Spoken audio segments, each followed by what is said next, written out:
对了，要做到平衡，做个平衡。做重平衡。现在水不是平衡嘛，才叫的，你这个是有问题才修的嘛。弄完了，现在是土基正断呢，它的土基我们调到了，再看那个土有没有变形什么的。所以先要拆下来才知道。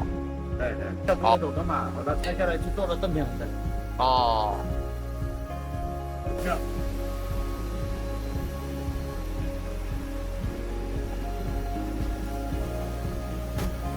船東咧就非常之擔心船隻嘅安全性問題。咁咧，其實佢嚟嗰陣時咧都缺乏咗好多年嘅保養。咁有啲叫做金屬嘅部分咧已經蛀蝕咗。咁而家都幫佢補咗啲金屬啦，即係鑄銅啦咁樣。咁亦都換晒所有嘅星鐵啦。呢啲喺香港基本上排都會做，但係喺呢度做咧就會平好多。同時間咧，因為咧我哋打磨順便做埋嘅關係咧。咁你見到個螺旋槳咧，而家係已經見到銅嘅金屬部分，亦都將個螺旋槳所有嘅磨損啊，同埋呢個崩咗嘅部分咧，都做得好好嘅。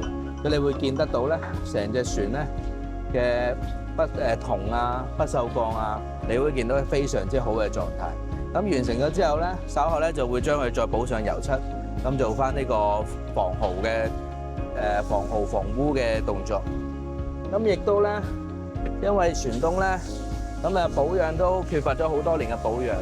咁其實咧，佢全部所有嘅船底嘅海底閥門咧，都換過晒新嘅。